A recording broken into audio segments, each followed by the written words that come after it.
You are listening to Heroes Never Die, your one-stop spot for all the latest news, Overwatch League results, and mishaps in Overwatch. Here are your hosts, Totemly Drunk and Edinar. What is up, guys, and welcome back to Heroes Never Die, your one-stop spot for all things Overwatch. I am your host, Totemly Drunk, and tonight on episode 121, we're going to be discussing the latest Overwatch news. We got some major support changes on the horizon that we definitely have to talk about, because, we got some interesting things going on right now. We saw the New York Excelsior falter in the semifinals in, pretty disappointing fashion. We'll get into that. And of course, we gotta preview the upcoming first finals of the Overwatch League and so much more. But before we can get into the news and introduce you to my co-hosts, I just want to take a moment to thank everyone who is hanging out with us tonight over in Twitch for our live show, and of course, thank all of our repeat listeners out there. So joining me tonight, as you can see, as always, is my co-host Edinar. And Edinar, it's been an interesting week. We got some pretty major news. Some news kind of even dropping last minute, kind of leading up to the show. But how has your week been, man? It's been actually pretty good. I've been playing a lot of WoW because, the pre-patch stuff is dropped. But I've actually been playing a lot of quick play and some comp in Overwatch. I've been using the LFG. Mm-hmm. And I'd say the majority of the time the LFG tool in Overwatch has been a resounding success for me. As odd as that may sound, it's been just great success. So I'm a big fan of that, but mainly because we're not playing Moira, who we all know you are a huge fan of. But yeah, no, it's been good. I went 3-1 in my in the 4 placements I did on my new accounts, so I can't complain with a 3-1 so far in placement matches. So we'll see where that ends up. How was your week? It's been a mixed bag. I mean, I'll be honest, I did finish up all my placement matches on my Totemly Drunk account, and I went 6-4.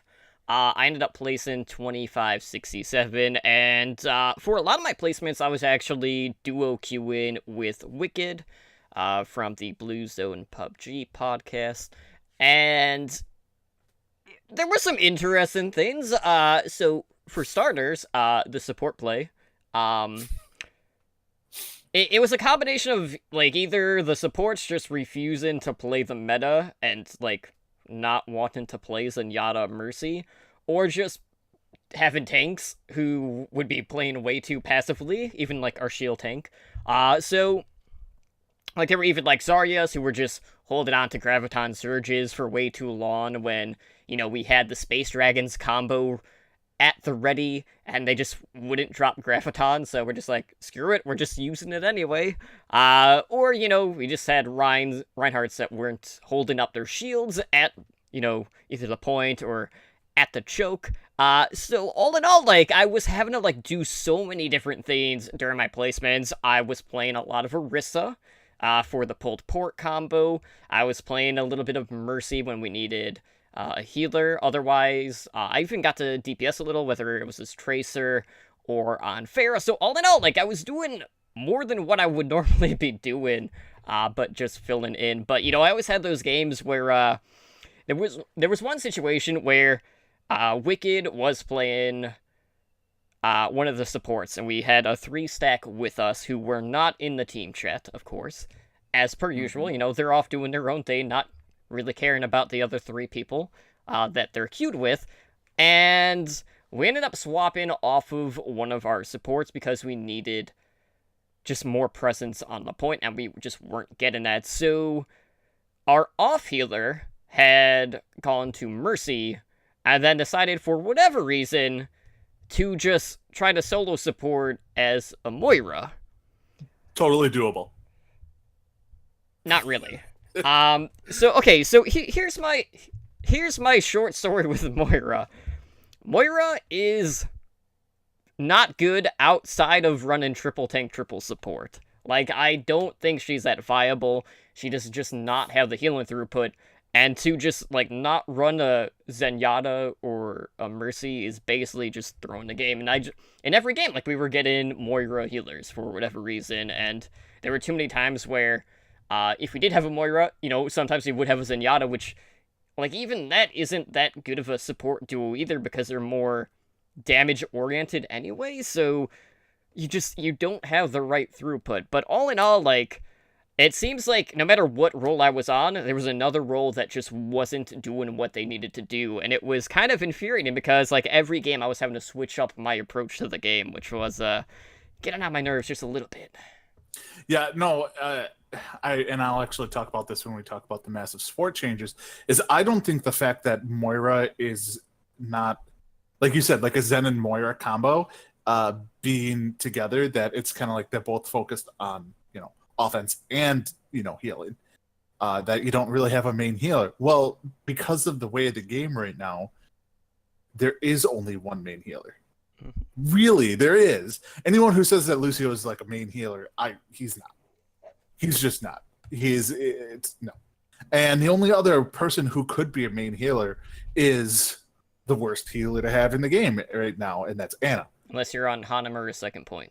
Yeah, like it's not viable, really. So it's like, okay, you either run Mercy or you're running inferior support the whole time. So I think that's more on Blizzard and less on Moira. I think you need to turn your Moira smile upside down and be upset with Blizzard. No, I blame the players. I blame the players that are saying, "Oh, well, I did one of those bunny like sign memes on Twitter saying that Moira was a throw pick and not to at me, and then of course someone responds, "Oh, well, I have a 75% win rate this week." I'm like, okay, like I don't care. Like Moira does better, in certain tiers, but like where I'm at, like every Moira that I've seen does not cut it. Moira in like silver, when I was climbing out of silver and to getting into gold in silver, Moira wrecks. Like Moira just wrecks people because nobody's like, everyone freezes when they see like the damage orb. They're just like, what do I do? What do I do? Don't stand in front of it the entire time. Mm-hmm. Like, so hey, what's that? What's that ticking sound? Right? Like something's happening here. I don't know what it is, but something's gonna happen. I can't quite put my finger on it. But anyways, let's go ahead. Let's jump into the news. So obviously, this weekend is a very big weekend for Overwatch, primarily due to the fact that, we kind of have the first finals for the Overwatch League going on this weekend. But on top of that, guys, we have another free weekend that will be from July 26th through July 30th.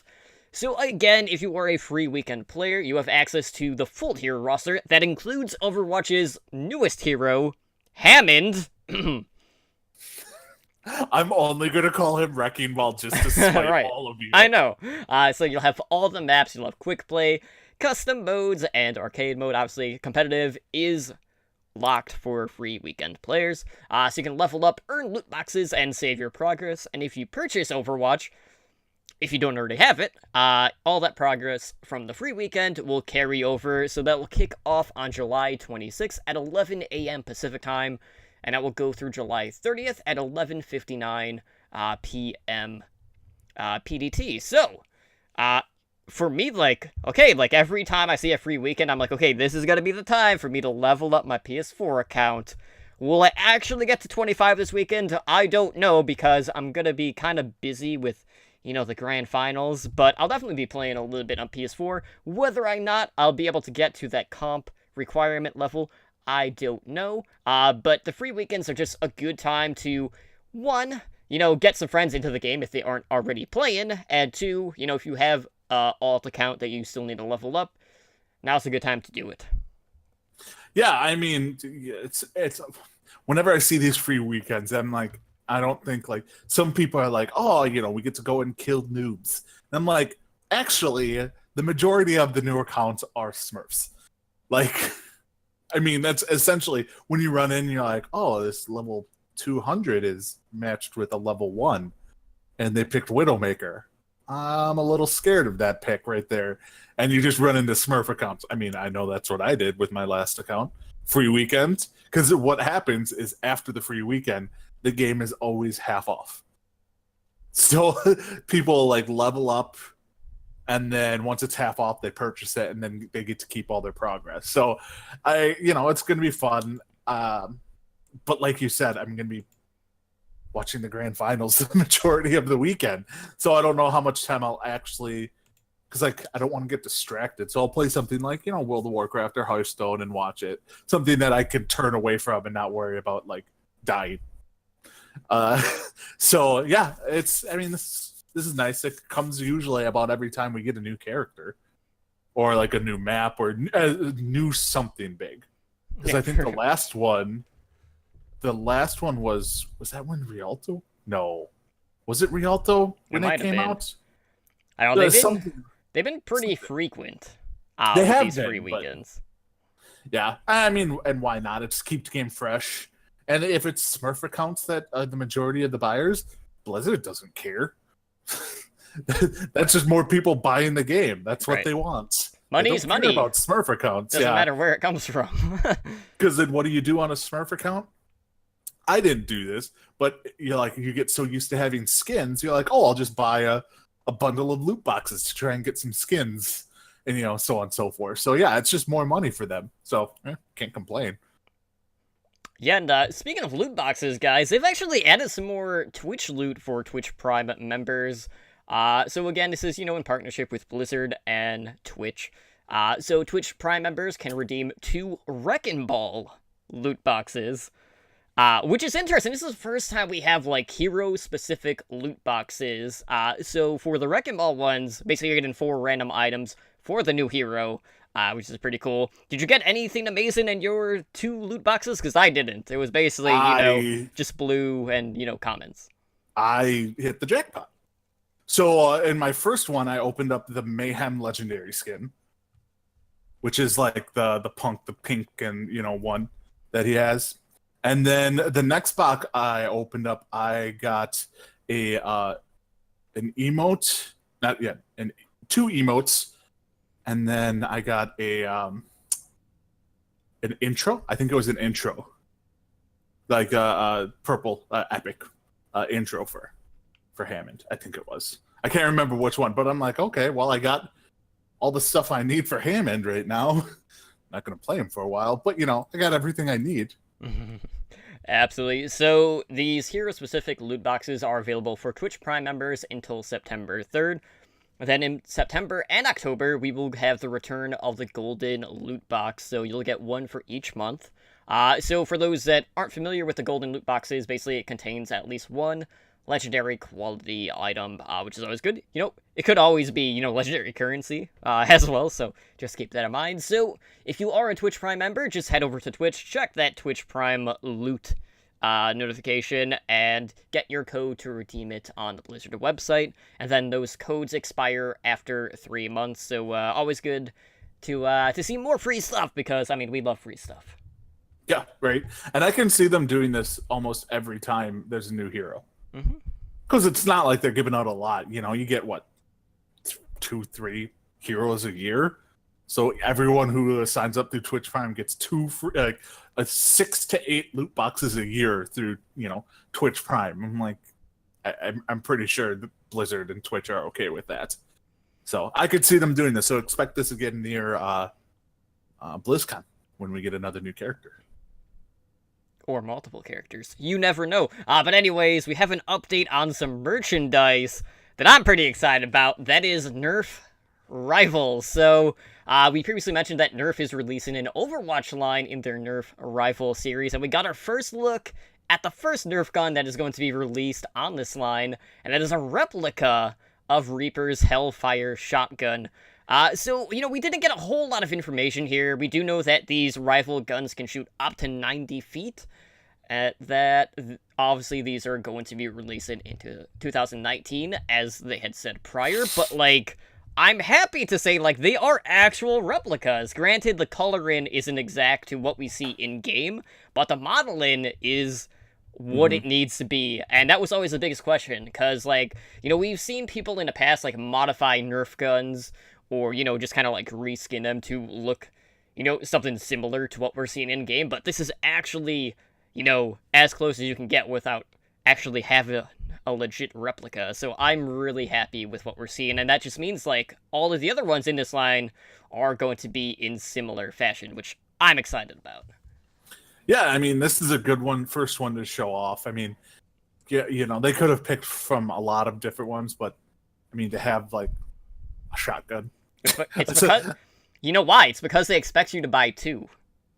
Right? Well, I mean, when you reload them, You have to buy 2 more. You have to buy 2 more. If we're to follow in-game lore, like you drop them and then you have to get 2 new ones. So, you know, that's just how it works. But no, this is awesome. To shoot 90 feet with a Nerf gun, like, I don't know much about Nerf guns. 90 feet seems like a hell of a long distance. But it's best because, like, where I work, some people in one of the floors, they have each cubicle has a Nerf gun.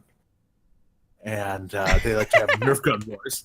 And yes, I work at an insurance company, so this is very weird to have this, but we have Nerf guns in every cubicle, so in case there's a war, and then they have like a headshot count up on the wall, so if you get a headshot, it's been like 7 days since a headshot. I'm going to come down there with this thing and just unleash on the entire floor. I might get fired. But yeah, I'm excited for this. Just make sure that when you do it, you're saying that death walks among you, you know? No, I was thinking of spinning in a circle, screaming, die, die, die. Oh, yeah, that works too. But that might get me in even more trouble with HR. Not if you say pie, pie, pie. Pie, pie, pie? Right. All right, I can do pie, pie, pie. That would work too. But anyways, let's go ahead, let's shift gears and talk about some of the hot community topics from this past week. So, you know, we gotta talk about a certain, some aardvark. You know, Torbjorn, he's always working hard. So we got a little bit of details on his upcoming rework. So all of this stuff is being tested internally right now with Blizzard, and he's really like the next one up for, you know, some changes. So lead designer Jeff Goodman noted that in the internal build right now, Torbjorn can actually toss his turret from a small range, which is similar in scope to Tracer's Pulse Bomb, and then after when the turret is deployed, the turret is automatically active on level 2 without having to use the hammer to upgrade the turret. So basically what Blizzard is trying to do is they're trying to make it so that Torbjorn isn't seen as a hero that is overly defensive-oriented. So they're hoping to make him more viable on offense, especially on non-payload situations, because usually, like, if you're seeing a Torbjorn, it's either on defense or someone is running a pseudo, like, pirate ship, which doesn't always work on payload maps on attack, but that's besides the point.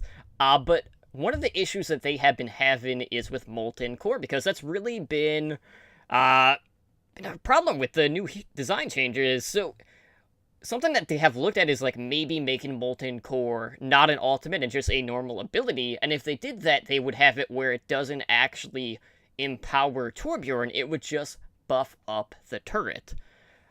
So with that being said, it's likely that we are going to see an all-new ultimate for Torbjorn.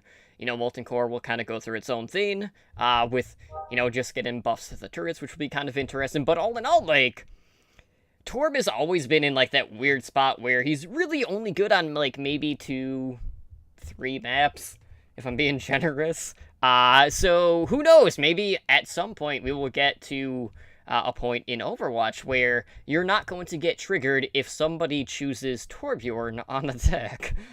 Yeah. I mean, Mangachu is rejoicing right now. I mean, the offensive Torbjorn could be a real thing. Because isn't he the one that always wants to play offensive Torbjorn? Yes. So yeah, he's super happy right now. But I mean, they need to change him. Like they said that he was like in line after Symmetra for a rework.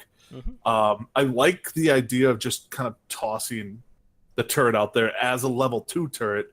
So it's like, okay, you run in, you toss out the turret, it's there. It's something you have to deal with. Now, granted, it probably won't do as much damage and it's not probably an instant cast type of thing. So like, because I mean, just having an insta cast throw out a level 2 turret right into the middle of the point is, I don't think that can balance very well. But I mean, there's ways they can work around that numbers we don't have. I'm very interested to see what they do for his ultimate though, because like Molten Core makes the most sense for like an ultimate like him. Like, yeah, his turret goes insane and so does he. Like, they go insane together. You know, they wreck things. I don't know what they could do, but I mean, they probably already know what they're gonna do. They just can't say it. So I'm excited. I like Torbjorn. I enjoy playing Torbjorn. It's just, like you said, he's only good on like 3 maps. Watch him do something weird, because like right now, like if you're having an auto upgrade, like that's just less time that you actually have to use his hammer. So watch the new ultimate revolve solely around hammer use. I'm just waiting for it to happen. You never know. It's gonna be something crazy. It's gonna. I mean, honestly, what it probably will do is, I mean, we could see something like where he gives armor. Like lose the giving armor as like an E ability for him, and give his ultimate something to do with armor. But then you're getting into the how many characters are you going to have that give armor? Mm-hmm. I mean, they could easily do something like that. But like, imagine a Torbjorn going super fast, swinging his hammer, just like speeding around the map, swinging it not like nonstop, trying to mow people down that way. That is what I want to see. Kind of like the old Ana boost when they used to give the speed boost. Just think that, maybe a little faster. The only thing that I am imagining right now is freaking like Super Mario Brothers with the hammer guys, and they're just like chucking it like straight over, like a little arc. That's probably not gonna happen, but those things hit like a truck, so who knows? Like we could be seeing some hammer shenanigans here really soon. Oh, he could. Speaking of Mario, because he's a short little dwarf, is you could do something where like when Mario ate the fireball and he can shoot fireballs out of his chest. That could be his ultimate right there. Molten Core out of his chest. No? I don't know. I'm getting dead silence from Totem on this one. Not a good idea. Noted. But anyways, let's talk about some pretty big news that will be hitting the PCR soon, and that is some balance changes specifically to support heroes. So, yeah, there's some pretty interesting stuff here. So, okay, let's just go through them one by one, and then we'll share our general thoughts. So, first up, we have Ana, and Nano Boost, additionally, is going to heal the target instantly for 300 HP. For Brigitte, the Shield Bash cooldown was increased from 6 seconds to 7 seconds. Lucio's Soundbarrier effect has been increased from 500 to 750 shields, with the Crossfade Aura radius increased from 10 meters to 12 meters. Mercy is getting her primary fire healing beam reduced 17%, so that will be from 60 heals per second to 50 heals per second. Moira's healing resource base regen rate is going to be increased by 20%. And Zenyatta, he is experienced tranquility because he is balanced. He's not seeing any changes. So, let's start with the big one, right? Mercy. Mercy has been absolute must-pick. We've seen her as a solo support in these triple tank double sniper compositions. In the Overwatch League, even in contenders, all the way through Path to Pro, even in comp sometimes on the ladder. Is this really her issue? Because let's face it, at the end of the day, yes, Mercy's healing throughput is pretty good, but she still has Resurrect, which is basically still an undo button. Like, I can't imagine Mercy falling off, even with this change, just due to how powerful Resurrect is. No, I don't see it either, because she has the most broken ability in the game. And anytime you have a shooter or any game like that that has a Resurrect, it's mandatory to have that. It really is. No matter what the healing, she could have the healing output of Ana. Like, you give Ana a res, Ana's 10 times more important than Mercy. Really, it's one of those things where, and the res is just, she will always be worked on, always be worked on. Like every time there's going to be changes coming up, it's going to be like, what are we going to do to change Mercy? What are we going to do to change Mercy? Because last time everyone's like, when they changed Ultimate last time during the middle of the season 1, everyone's like, okay, Mercy's not going to be in the meta. No, she was still picked in every match basically, except for the first few matches when people are like, oh, we can go Lucio, and then you're like, oh no, we need that res. Like, it's she's gonna be, as long as she has that, as long as she has the res ability, there's no way she will not be the mandatory pick. And the fact that she can single target heal and fly around is just gonna, it just adds to it. I mean, the only way she could be not viable, honestly, not as viable, is you have to take away her ability to zoom to someone. Yeah, they would basically have to adjust her escapability, essentially. Yeah. Like, put that on, like, a cooldown. That would really, that would probably make her not the must pick. Well, you mean a longer cooldown for Guardian Angel? A longer cooldown for Guardian Angel. Like, make it 8 seconds. Something like that. She can't, maybe 10. I don't know. But, like, she can't just fly over to somebody who just got killed and res them. Be like, okay, well, I just flew in to heal the tank. Now I wait, I can't res that person because they just died, but I can't get over to them. That's probably the only way that they could make her not the must pick. But even then, she might still be the must pick because in case she happens to be around people who die, she can res them. Mm-hmm. So it's as long as she has that, she is going to be a must pick. Yeah, I'm surprised they haven't adjusted like the health that the resurrected target comes back with. Because that'd be another way that they could at least bring Resurrect down a little bit. But I even with that, I don't know if that would be enough. But what I laughed at was, like, when I was looking at the Mercy change, and then I looked at the Ana change, I was like, okay, so this... the Mercy nerf is a bigger buff for Ana than the Ana buff is, because really, like, okay, so Nano Boost is going to heal the target instantly for 300 HP. Okay, let me think of what situations that will actually be really good. Okay, so if I have an over-aggressive Reinhardt that charges in, okay, I could use it then. Maybe Genji won't get insta-gibbed if I can time it right. Okay, that's two.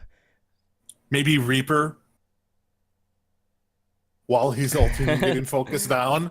I mean, that Pharah while she's ulting, like, it's one of those things where you can't do it before they ult. Mm-hmm.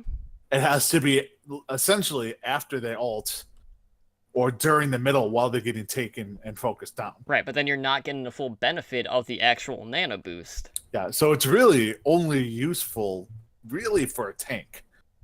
And it doesn't even heal them to full. Like, it will heal Roadhog half.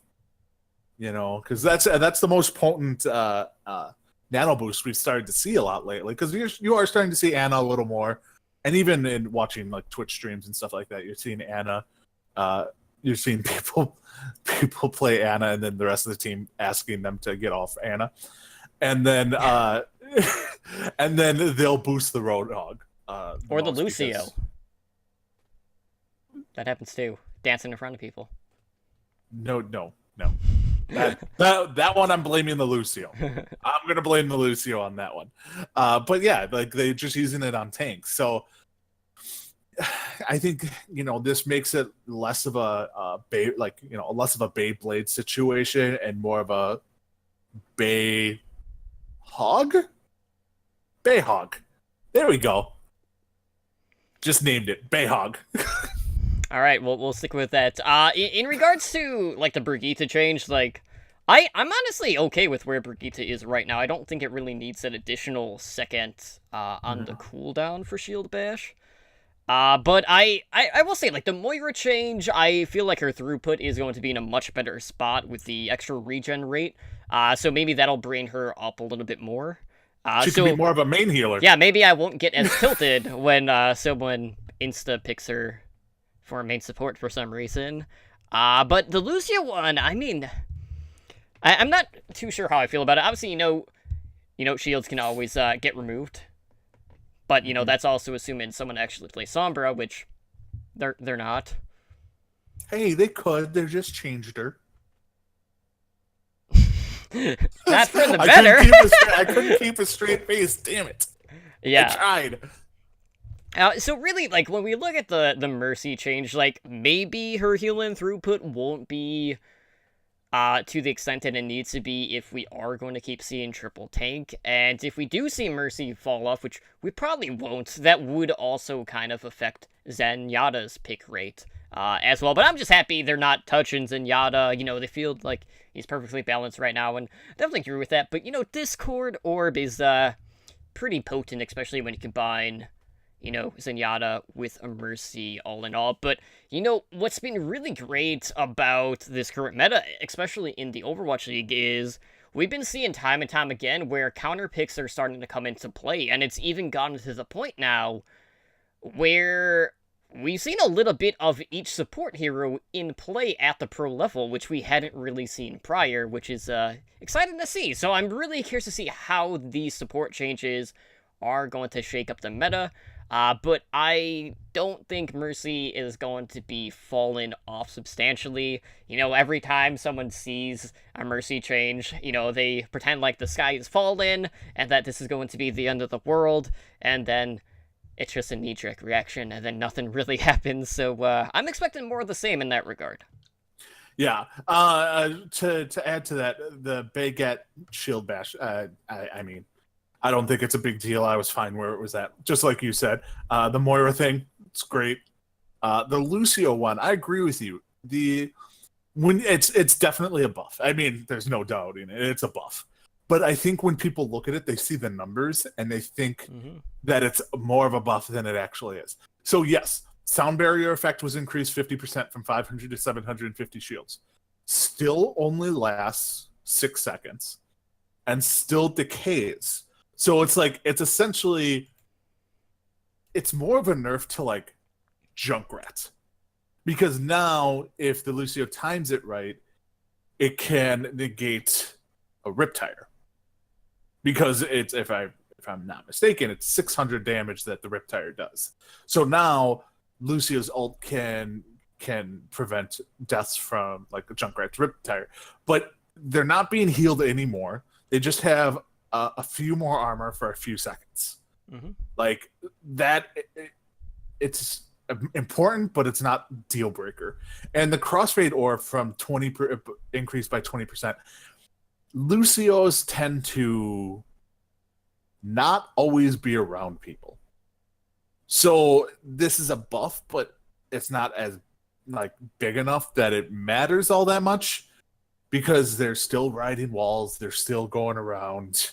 Like, it's not like they're in the heart of it, like by the tanks, healing them that way. Yeah, unless it's most of the time.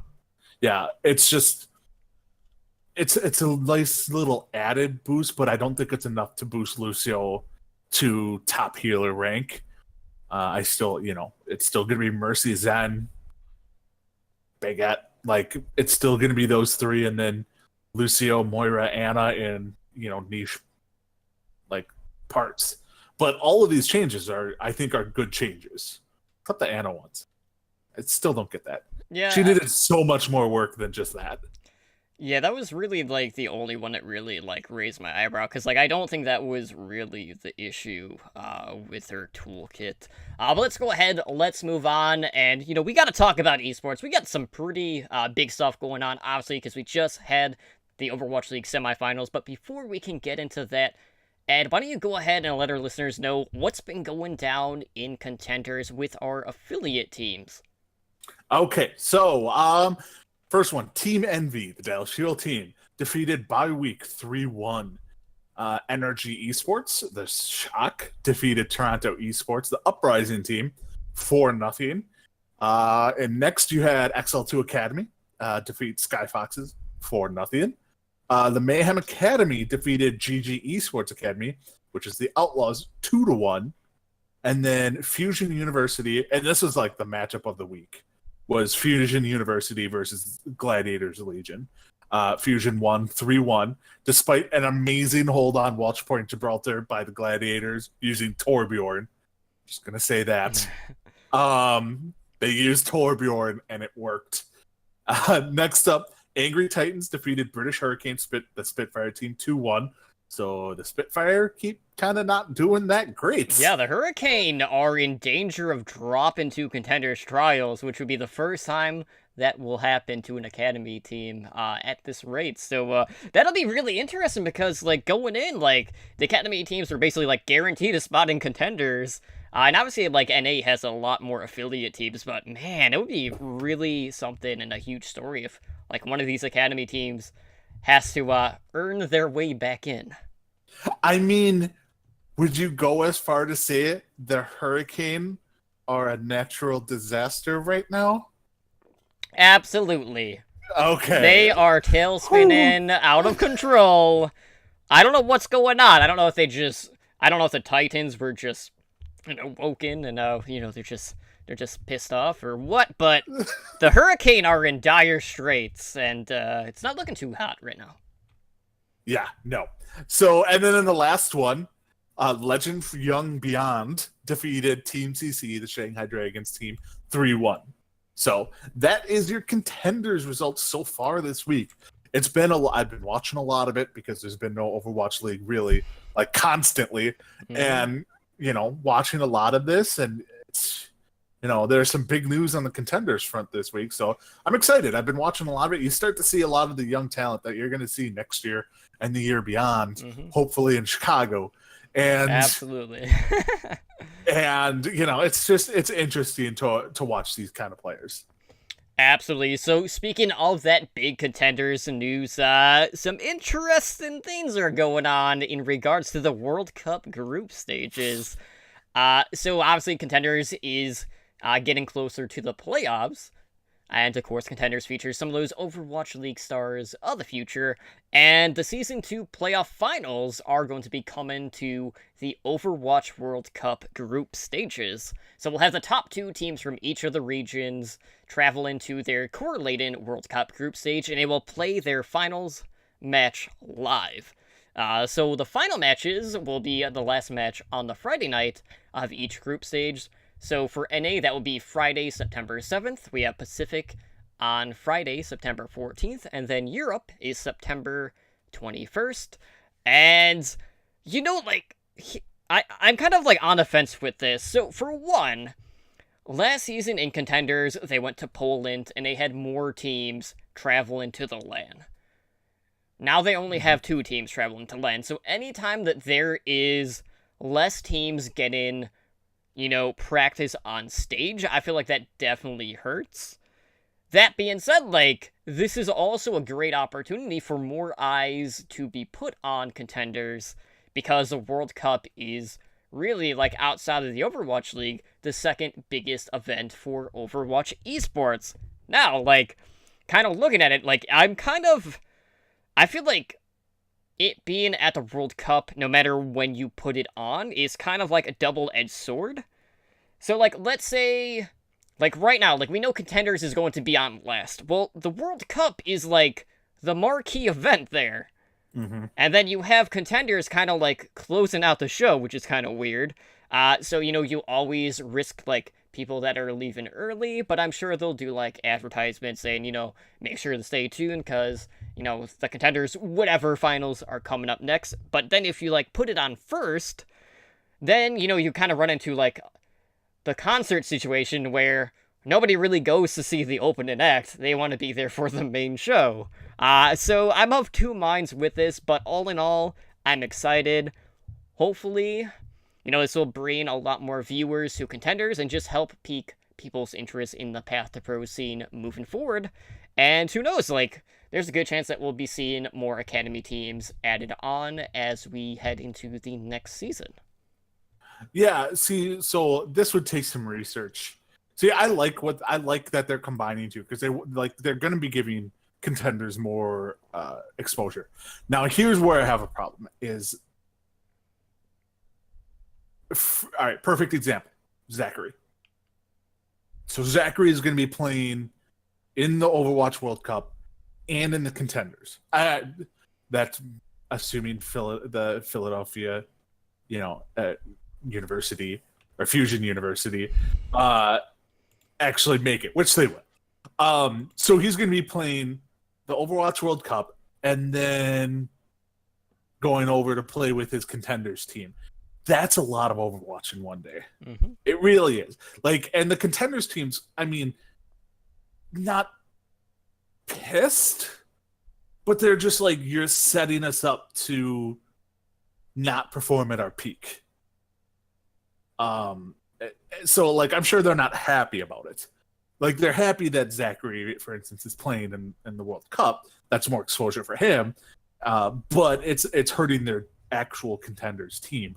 And I know Who Are You is not playing obviously in the World Cup, but are there anyone playing in on an NA team or an EU team that maybe made a World Cup team over in Korea, or are playing even in the NA and they have to go then fly almost within the next week or something, or within the next week go over to Europe right away to go play in the Contender in the World Cup over there. So I'm sure they took a lot of this into account, because if I think that was the case, there probably would have been more press about it. But it's weird how they did this and how they announced it. I agree with you. Putting it on last is weird. Why not put it on first before the World Cup? Because it's like you watch wrestling. It's like having the main event at WrestleMania be the pregame show. It's just not something they would ever do. So why are we doing it here?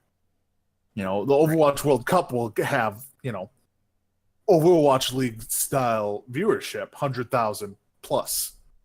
And Contenders has been averaging 3,000 plus, 4,000 plus. It's one of those things where you're just you put your strongest thing on last to get people on early to watch the stuff that needs more viewership, not vice versa.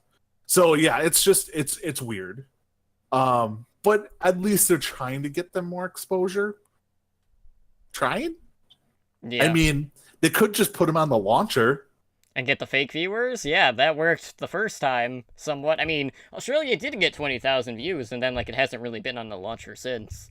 Yeah. And then it's we're weird kind how of that works. We're kind of stuck with NA hovering at 2,000 viewers usually when it's on. And those are some of the best games. And yeah. I like the announce crew with them. It's just, yeah, they need more exposure towards the second crowd. Absolutely. And an interesting side note, kind of talking about Contenders and the Overwatch League.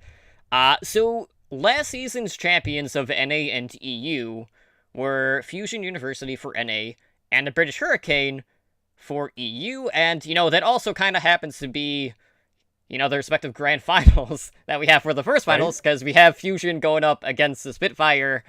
So, that's pretty cool. But, in this case, Hurricane are probably dropping. Ooh, that's got a stain being in the history books just for not the best reason, Yeah, it's gonna be why are you making history?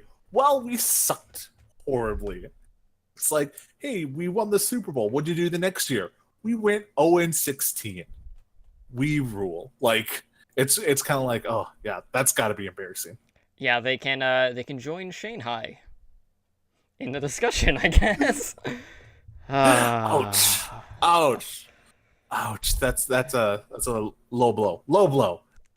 You should expect nothing less from this point. But anyways, moving on, talking about the first finals, we do have an update on some of the Twitch loot that you can get for tuning into the Twitch stream. So you can earn in-game sprays by watching the first finals, and on top of that, the drop rate of tokens is going to be doubled. Now, notice I said doubled, not multiplied. So let's say you get one of the massive token drops, one of the 100 drops. That does not mean you're going to get 200. You're still going to get 100. You're just going to be earning them twice as often. But regardless, like, we're getting new sprays, and these sprays are actually pretty cool. Like, I like these ones. Basically, all of the sprays feature the Overwatch heroes basically sitting around and watching the Overwatch League games, which is pretty cool. So we have Matches On, which features Hanzo, Zarya, Sombra, and McCree. We have Watch Party Gibraltar, which has Tracer, her girlfriend Emily, Winston, and Mei. So those sprays can be unlocked by watching 1.5 hours and 3 hours on Friday, July 27th. And then on Saturday, we'll have the number 1 fan spray, which features D.Va.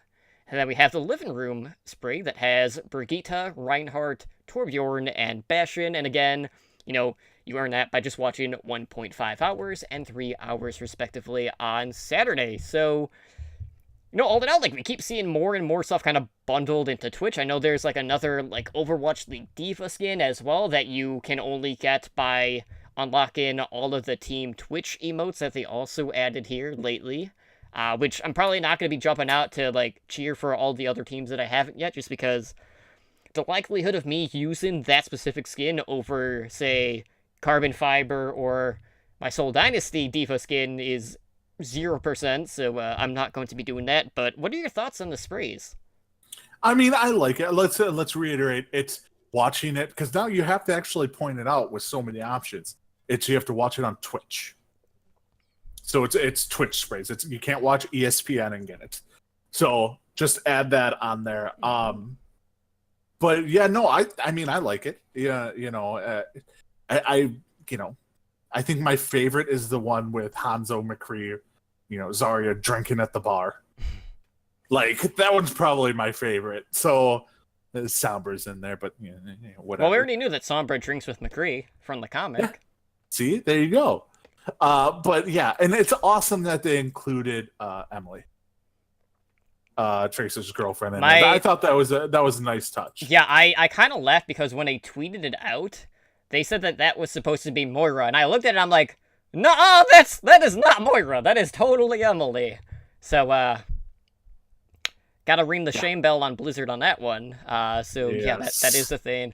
But with the Matches On one with McCree and Sombra, it's always 5 o'clock somewhere in the world, so it makes sense. Exactly. I mean, like, I'm gonna be sitting down, so Friday, I will have Twitch up on my computer, watching the game. And then I will be sitting on my couch watching it on my TV on ESPN. The main ESPN. Just because I want to give that the most viewership possible. Yeah, absolutely. Oh my God, I am so interested to see what happens with that. But, I mean, I'm going to log into Twitch so I can get these rewards. I mean, double the drops. So you basically get 2 points for every map completed. Which is nice. It's fine.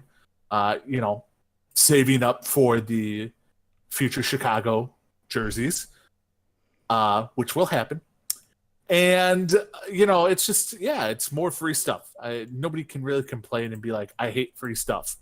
Unlike the D.Va skin, which is far from free. Mm-hmm. Yeah, I mean, it's technically $18, okay? Yeah, hard pass on that one. Yeah, hard pass on that one. To be fair, I've spent a lot more money trying to get specific, skins out of, like, the event ones. But granted, I got a ton of other stuff along the way as well. Can't really do that with the D.Va one. Yeah, no, you can't really do that. And the thing is I think you pointed this out on Overwatch League Network. I'm not a fan of the gray skins. Mm-hmm.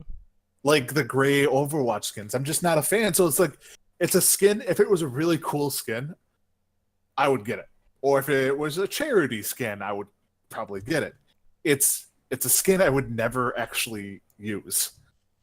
So hard pass. Right. Take a hard pass on that one. So. All right. Well, moving on, we have a new assistant coach signing. Well, 2 actually that dropped. It's like an hour or 2 before we actually started to record tonight's episode. And this one is for the Dallas Fuel. So the Dallas Fuel have made some changes to their coaching staff. And joining the field, we have assistant coaches in Jane and Tikati. So each coach is going to be joining the staff full-time in September. And in the meantime, Jane right now is currently going to be coaching Team Canada in this year's Overwatch World Cup. He does a lot of content creation. He's a really smart analyst, and if you have not watched his streams, I highly recommend it. And Tikati was most recently an assistant coach and analyst for F Energy FE, where he had worked with Arrow prior. And for those that weren't familiar with F Energy FE, that was one of the Path to Pro teams that ended up becoming the Houston Outlaws. So, some pretty big names all in all. I was really happy to see Jane's name thrown into it. And, we have high expectations for Team Canada this year in a World Cup. And I feel like the combination of Jane and Arrow is going to be absolutely spectacular. His content creation is probably going to have to be put a little bit on the back burner. But I think he's found a good home in Dallas Fuel, and I am really excited to see the changes that they're going to make in the off-season. Yeah, I mean, I can't talk enough good things about Jane because I love watching his stream. Like, it's nice to watch an Overwatch stream and see somebody break down matches or do the Guess My SR, which is possibly my favorite thing on Twitch. Or just a question Silosa when he does his analysis. Yeah. He's like, what? Why? Yeah. And bringing on guests, he'll just randomly I was watching his stream one time and he was doing an analysis of a match.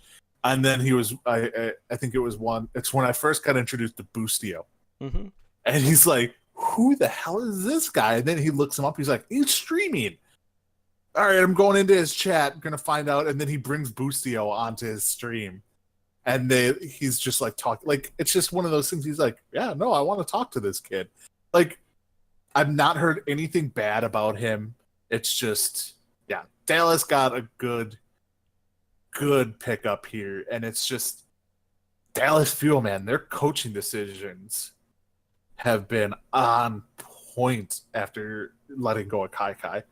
I still think Kai Kai would have been good on this team as an assistant, but that's besides the point. Now they just have to worry about the toxicity of their own players and go from there. But the analytics department, I mean, that is on point.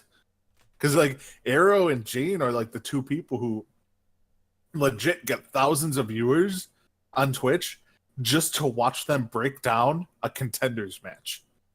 That's all they do. Arrow breaks down Korean contenders matches. And he's like, hey, I had 4,000 viewers watching me do this. And so it's so cool. I mean, I could even see Jane doing that even better now because you can tell when Arrow does it, he's using official footage, footage given to him. Because he is stopping it, he's changing angles, doing all that stuff when he's doing it. Jane is just using VODs. So they could really, if they're allowed to, because Jane even said he is allowed to do VODs of Overwatch League games or the reviews of Overwatch League games on Twitch.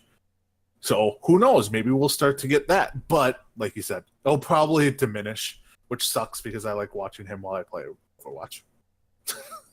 So yeah, it might be something where it's more off-season, where he focuses a little bit more on that, when there's not as much craziness going on. And speaking of craziness, we gotta talk about the Overwatch League playoffs. Man, what a weekend it was! This was, yeah. This was interesting. So, both of the semifinals, I think we split. Didn't we both pick one right and one wrong? No, I got the semifinals both wrong. Okay. No, I did pick Fusion. You picked Fusion and I picked Spitfire. Yes, so we were both 1-1. I saw all the pros were yeah, no, Fusion's gonna win. And I'm like, they probably are onto something, so I went with my guts. Yeah, we'll definitely talk about the NYXL Fusion match. But first, we gotta talk about the first set, which was the 5 seed in the London Spitfire going up against the 2 seed in the Los Angeles Valiant. And this one went 2-0 in favor of London Spitfire. Whew, man, okay, so looking at that first set, yeah, eliminations were 490 to 369 in favor of the Spitfire. Fury, man, this guy is absolutely insane. We thought that this was going to be the best off-tank in the league, going up against the other best off-tank in the league, and it did not seem like that. Fury was absolutely stomping space, which was hard to watch, but man, I was expecting it to be closer than what it was, but Fury looked dominant in that first set. He only died 16 times, and that was the least amount of deaths in the lobby. Nuss was a close second for the Spitfire. He only died 19 times. But, you know, what's been really cool about the playoffs is we've seen how important the flex support role has been, and Bedosian and Kariv both had a lot of big moments in this series. I think out of the two, Bedosian was definitely more of a monster compared to the flex counterpart, because he ended up putting up like 90 eliminations in that first set, and then Kariv finished with like 47.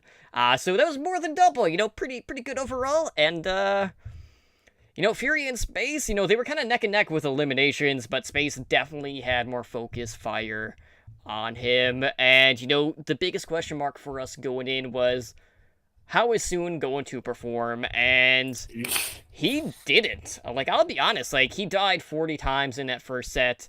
He walked away with 62 kills, which was not terrible, but it, like, wasn't anything, like, super impressive. And we did see Nuss actually outhill Custa in this series as well, which, you know, both of them have been pretty consistent overall. But, you know, Game 2 went a little bit better for the Valiant. We saw Agilities really step up a little bit more. He actually led the lobby in damage with 36,000. But again, like, eliminations, like, it was so one-sided. Spitfire ended up with 439. Valiant only had 231. And then, on top of that, when you look at the deaths, like, no Valiant player died less times than a Spitfire player. And then you factor in Fate, you know, Los Angeles Valiant's main tank. Fate was pressured a lot in this series. Oftentimes, he was the first person to die. And when you look at his kill to death, it was practically 1-1. He finished with like 39 kills. He died 37 times. And when you're losing your main tank right off the bat, that's a 5v6 immediately, and you just kind of get bum rushed. And then, you know, speaking of Fury, like, we talk about, you know, his huge performance in Game 1. His performance in Game 2 was even better. He had 105 kills and only died 9 times. Like I've never seen a more aggressive London Spitfire tank line than what we saw in this series, and the Valiant just looked completely lost. Yeah, the Valiant looked like they came in without practice. Like, yeah, really, Custa just didn't show up.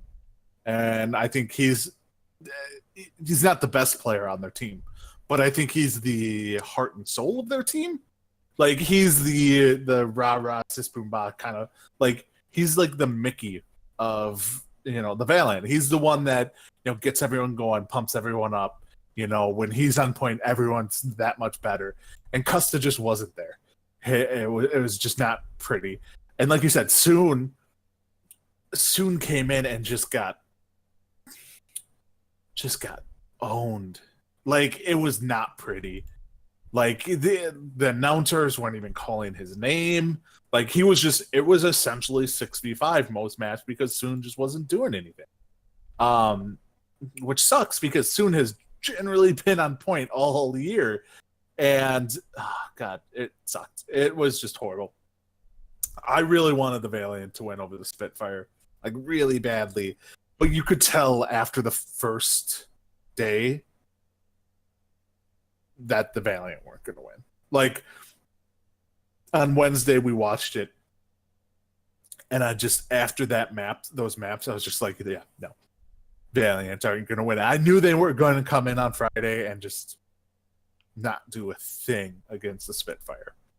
And they kind of didn't really do anything against the Spitfire. So, good on London. They finally showed up, because the past few stages they had kind of been like, it's kind of like a Boston level of, are they actually for real or aren't they? Like, but now, I mean, they proved like they were the best team. They deserved to be in the finals, and they showed it against the Valiant and the Gladiators too. So good on them. Good on London. Good for London. They didn't C9. Yeah, London just kicked LA to the curb in both of their playoff matches. But although I will say one thing about the Spitfire. One thing that's going to come back and bite them in the ass against Philly is they suck at getting on the point.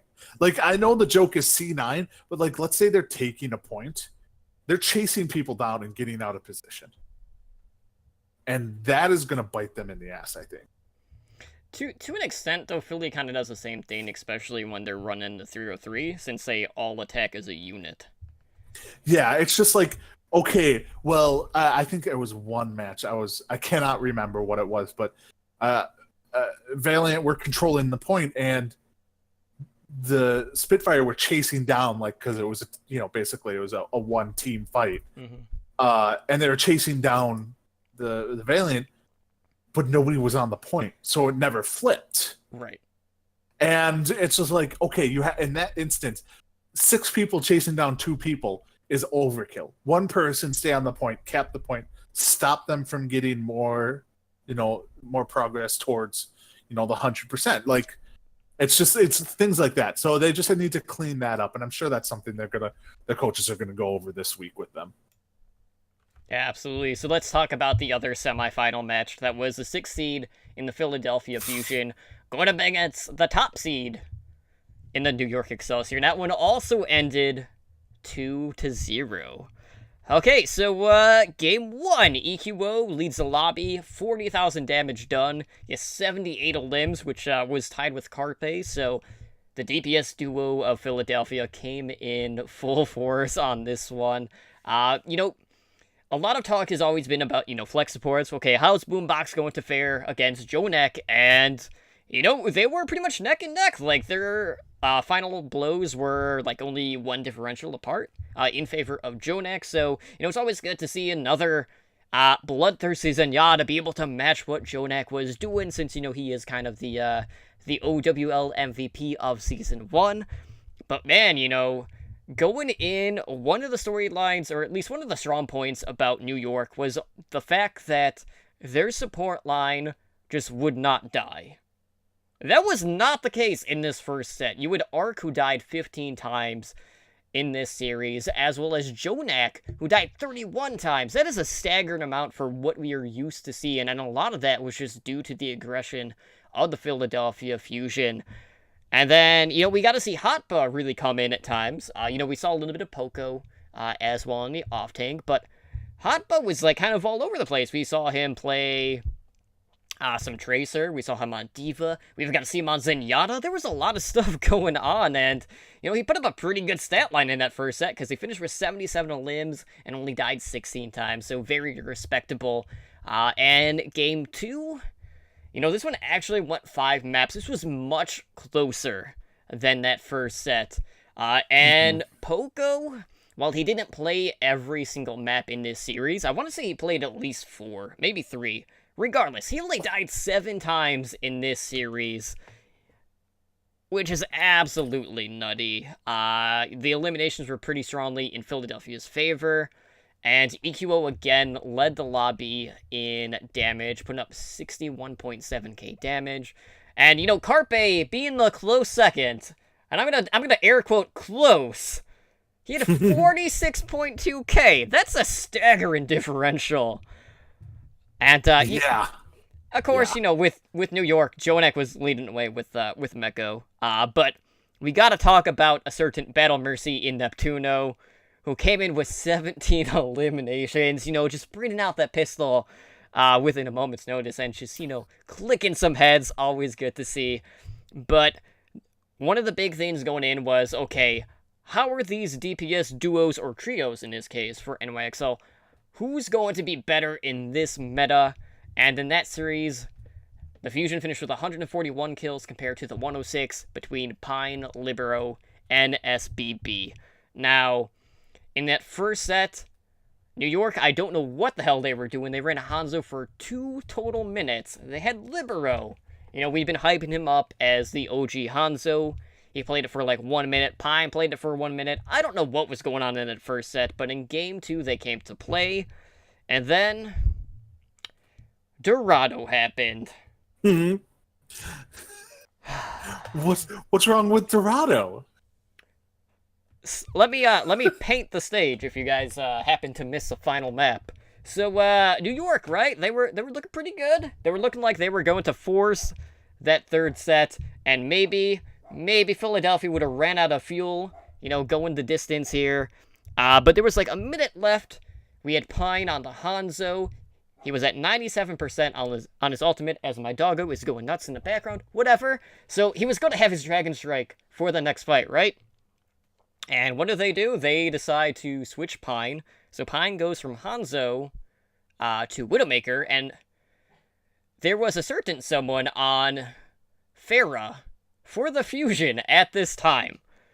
So here's what I think happens, right? In this moment, Pine is trying to play the mind game of getting that Pharah to swap off of Pharah. That did not happen, primarily due to the fact that Pine immediately switched off of the Widowmaker to basically, NYXL ended up running the 303. So they went triple tank, triple support, because he moved to a Zarya with 1 minute left on the clock. Not a lot of time to build up your energy, not a lot of time to build up towards a Graviton Surge, and the rest is pretty much history. So, at times we cover the Path to Pro scene, and we've seen the 303 used quite a bit in Contenders, and it works out a lot better in Contenders.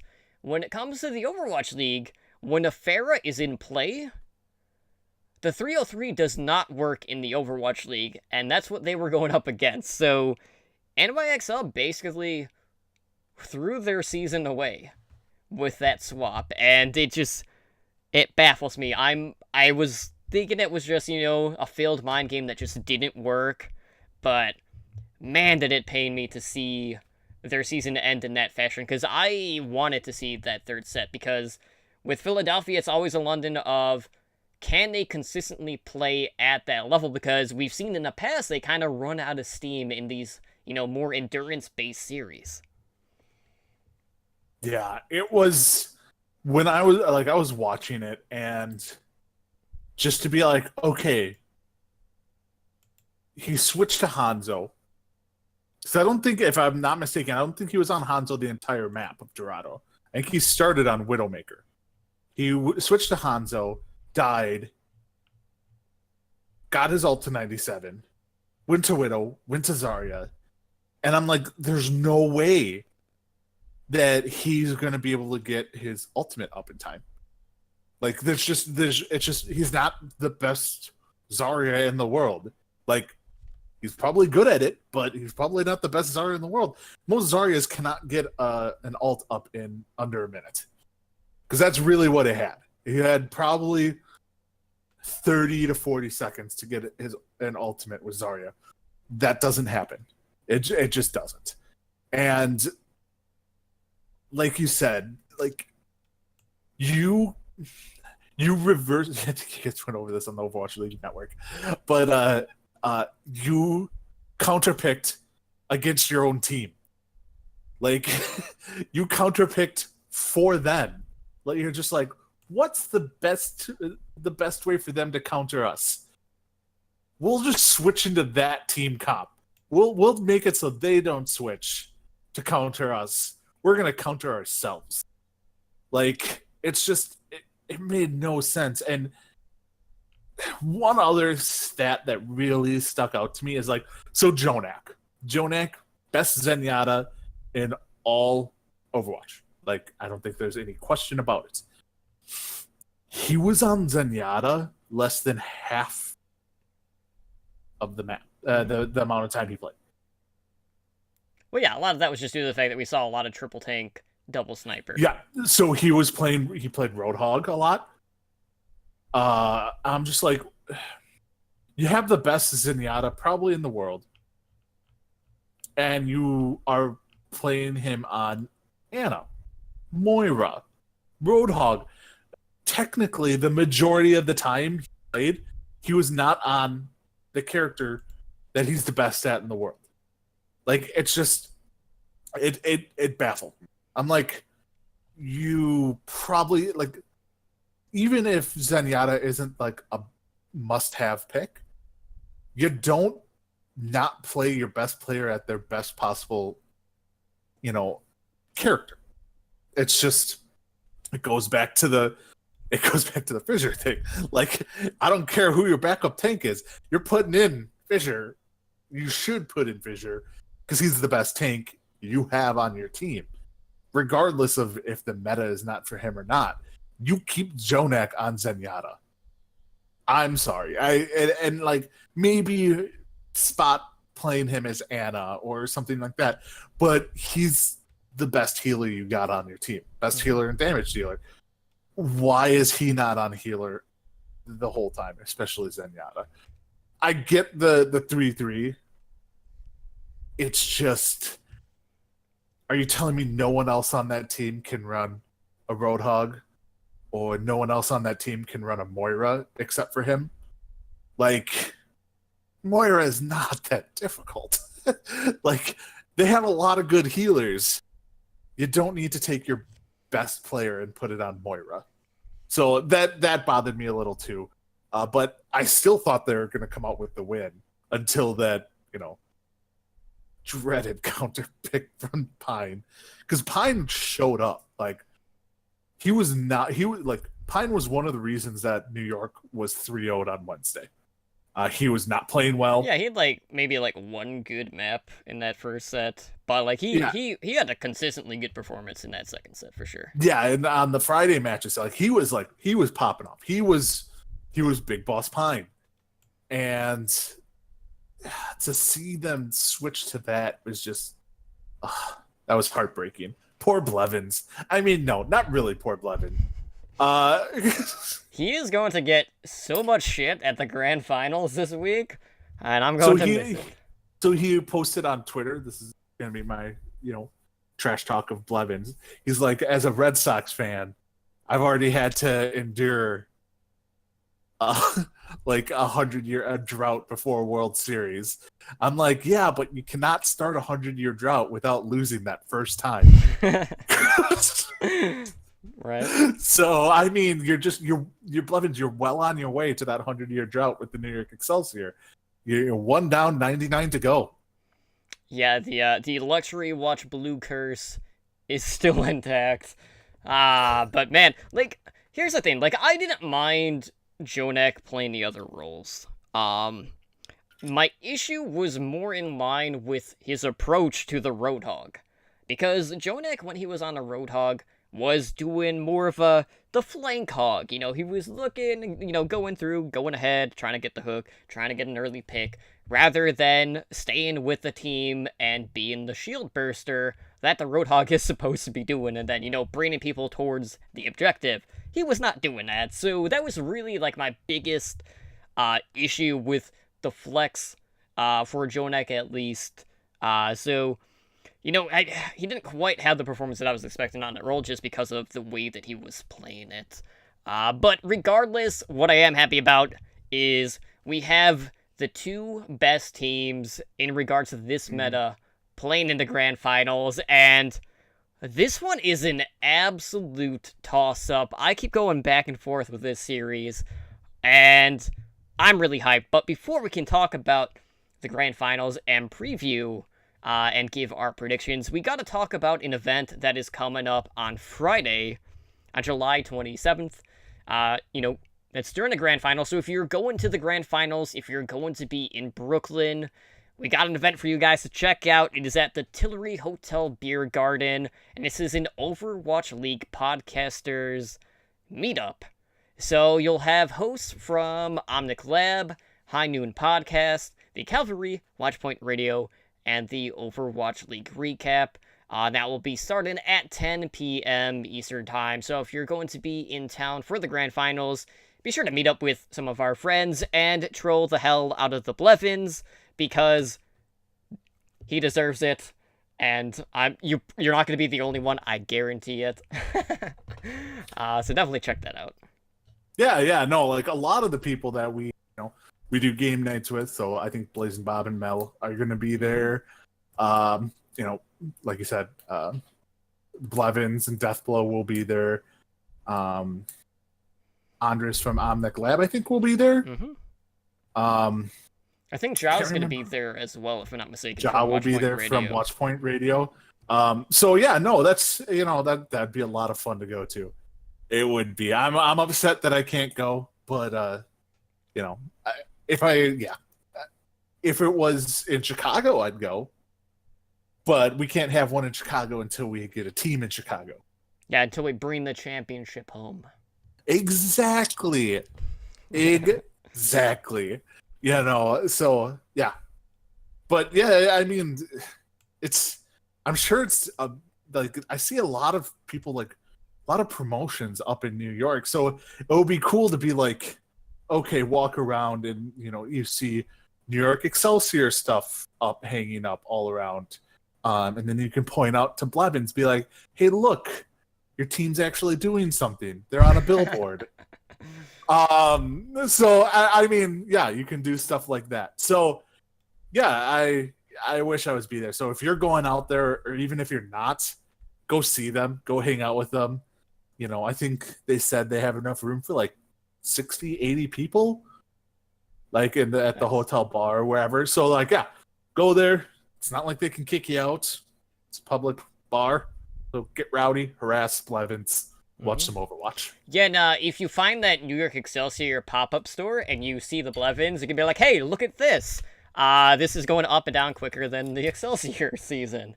I mean, the thing is I mean, there are going to be New York Excelsior Overwatch League champion t-shirts. They're just going to be, handed out. Bargain. Or, you're going to start, like, they're going to ship them overseas somewhere. They'll give them to charity. Right. I wonder how many people got, like, the championship tattoo for New York as well. Because there's always someone that does that. There's always and then they just some idiot that does it. Yeah. You're just like, yeah, that's a surefire sign. Surefire sign that they're going to lose. But anyway. I was going to add one other thing that was announced today. If you are going to the Grand Finals, make sure you go and you watch DJ Khaled or however you pronounce his last name, because he's performing, and I'm sure that's going to be an exhilarating concert. Actually, it could be a lot of fun. Here's the thing, like, when it comes to music and Blizzard, like, no matter who they pick, people are not going to be happy. Like, it's very hard. Tenacious D. It's very hard to find. Tenacious D were awesome. But, like, regardless, like, it's very hard to find a musical act that everyone is going to be happy with, Just because of how much different taste there is in music. Some people love seeing Weird Al. Was it last year? And then some people just didn't really care. Or then they picked, like, terrible 90s bands, whatever. Besides the point. But, if Metallica? I was thinking more Blink-182. Oh, I'm thinking more Metallica, because I hate Metallica. Gotcha. Besides the point. But anyway, so, like, if you're interested in going to check out DJ Khaled, go right ahead, Maybe it'll be good, maybe not, I don't know. But definitely go to the podcast meetup and give our good buddies a very hard time. But we gotta talk about the Grand Finals. Let's move into the first finals preview and predictions. So, again, we have the two lowest seeds of the playoffs. We have the 6th seed of the Philadelphia Fusion going up against the 5th seed of the London Spitfire. Okay, so far, right? The lowest seed has won. Will that happen in the Grand Finals? I'm not sure, but this is going to be very close. So when we look back at the prior meetups of these two teams, Philadelphia leads the way in this series 3-2 and have taken the last 3 games against London. Both of London's wins came in the first half of the season, and both came in the form of sweeps, so they were both 4-0. So, kind of looking at these teams, the DPS duos, we got Burden and Prophet, and Carpe and EQO. Both sides have looked pretty good. I think DPS-wise, EQO has been probably the best out of the lineup in regards to just total damage. Carpe maybe has had a little bit more flashier plays. Prophet more than likely has the most flexibility out of these four, and Birdring has looked good, but if the pass is any indicator, he might get shut down by Carpe, because the last time these two teams played, Carpe absolutely bodied Birdring. And that's really, my big concern as a Spitfire fan is how Birdring is going to do against Carpe, because it has not worked out so well so far. So that being said, Ed, both of these teams have looked really good in this current meta. Do you feel like one of these DPS duos has the advantage over the other? And if so, how much do you think the flexibility would come into play, knowing that, Prophet has kind of been, more of a jack of all trades at this point? Yes. So Prophet's definitely the most all right, you need me to switch to what? Okay, I can handle that. But taking into account Birdring and Prophet versus Carpe and EQO, in this meta, I like the Fusion's DPS better. I just think they're playing better right now. I think, like you said, EQO's probably playing better right now than Carpe, and Carpe is getting the more flashy. It's just, I think EQO is just playing on another level right now. It's just, he's playing the Hanzo, and he's playing it well. It's just, they're doing well with the double sniper with Carpe and EQO, and it's just, I just like them better. I think if I was to give the edge to Philadelphia in one category, I want to give them the edge in the DPS over tanks and healers. But yeah, I think Carpe and EQO are a better combo, because I think the flexibility, in this meta, I take what they've done previously and what they've done on previous maps, and I throw it out the window, because this is the first real time that I can remember that the previous meta you throw out the window, because you not only introduced a new support in Baguette, who they had for stage 4, but wasn't fully played in stage 4, and now you're starting to see more and more of her. But you're also getting a massive rework of a crazy strong character in Hanzo. So I don't think we've had a rework that we've had reworks previously that have come into the Overwatch League, but this is the first rework that was okay, you go from this to being probably the best damage dealer in the game. You didn't have as dominant of increase like that with any of the other reworks. So I think everything that we knew previously, we throw out the window, because the Hanzo meta is for real, and that's why EQO is shining. So I'm giving it to Carpe and EQO on this one. Yeah, and EQO is definitely in the MVP discussion of the playoffs. I think the other person I would say is, if not, the MVP, but, maybe runner-up, is Gesture. Gesture on the main tank role has been an absolute nightmare, because he has just been pressuring everything and everyone in his path. And it's just, any line that he's going towards have just not had a response yet. So this is where that EQO situation is going to come into play. So in this current meta, shield uptime is very hard to come by. And it's hard to say exactly if the aggression from Gesture is going to outdo the shield burst potential, but based off of what we have seen, there's a very good chance that this Philadelphia support line is going to just get bullied around. And there are times where Neptuno looks for those clutch reses, and so far, like, that has paid absolutely huge dividends for the Fusion, but I feel like in this specific matchup, that's going to put him in a more susceptible position than he has been prior. Now, that being said, obviously with Neptuno, you gotta talk about the Battle Mercy, and I'm waiting for the day that he gets nano boosted with Mercy. It could happen. You never know. We've seen some strange things, like we've seen Gesture like throw up his shield on Hanamura, and then it gets stuck on a little archway there. That happened. That was a fun blooper. But all in all, like, what I love about this series is when we look at London and we look at this meta, London is a team that has adapted to every look that has been thrown their way. They're constantly making counter picks. They're constantly trying to outthink their opponents. And they just run shot straight through LA. But, you know, Philadelphia is definitely a different beast right now in this meta. And I have no idea which way this is going to go. Because when we look at, you know, like the flexes for these teams, we have Badosian, we have Hotba. And, you know, Hotba's been interesting because, like, he gives them the option to either play DPS, he can be an off-take, he could even play Zenyatta when they need it. And then with Badosian, he's basically been playing everything at, like, a top 5 level, which is just crazy to think about.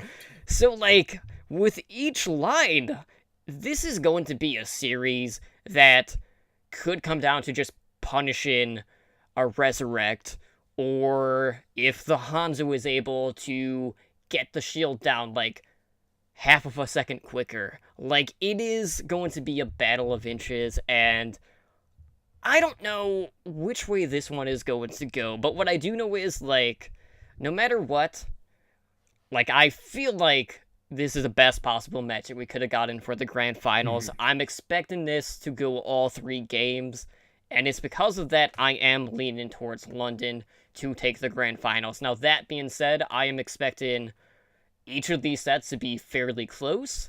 You know, it could just come down to Carpe bodying Birdry, and it could come down to, you know, maybe EQO not having the same level of play that we have seen, or maybe Philadelphia running out of the steam, or just Gesture kind of running around and just doing his thing like he has been all playoff long. So in regards to my prediction, I'm going 2-1 in favor of Philly. I think Philly will take the first game. I'm expecting it to go like 3-1. Game 2 will probably be, you know, closer. I'm expecting that to go 5 maps. I give that one to London, 3-2. And I think London will close it out in 4 maps in Game 3. I think that consistency is going to come into play, or lack thereof, in these endurance series for Philadelphia. But man, am I excited for this series. This is what we've been waiting for, and you couldn't ask for 2 better teams at this given time. Like, these teams are so evenly matched. Like you talked, the Spitfire, their tanks, probably the best tank front line in Overwatch League. I mean, not to say Philadelphia doesn't have good tanks. So if you're breaking it down, the Spitfire have better tanks than Fusion. Fusion had better DPS than Spitfire. And healers, probably about the same. Pretty close. So it's like, it's basically, it's a coin flip for the whole thing. I'm going to go with the hot team. I think Fusion are a little bit hotter than Spitfire.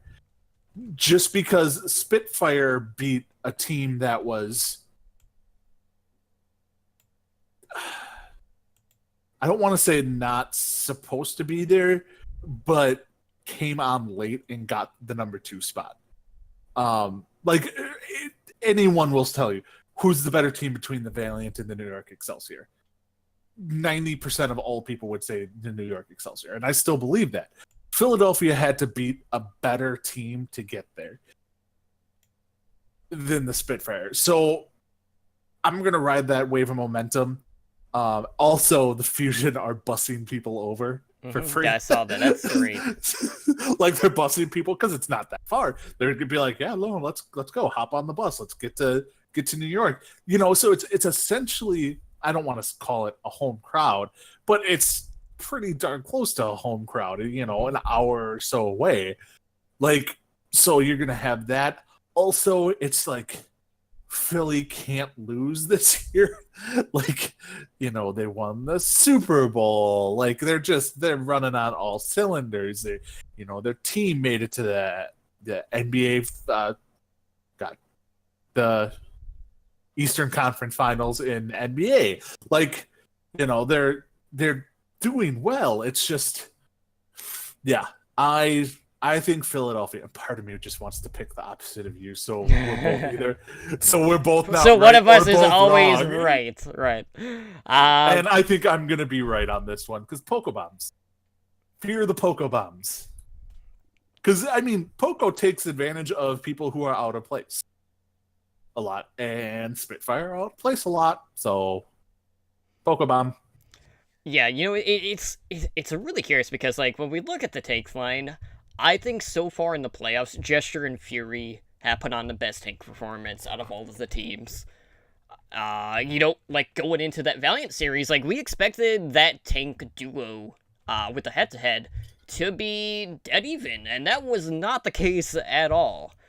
So, like, we've seen Gesture have the ability to really, like, create this space, which has just allowed for the survivability of, like, this ridiculous amount of burst from the Hanzo play, and that's been absolutely massive for London. And then, you know, the Mercy aspect of this series is also interesting because, yes, Neptuno brings the DPS and the clutch reses, but with Nuss, something that Nuss does really well compared to some of the other Mercies in the league is just his positioning in-game against a double sniper composition.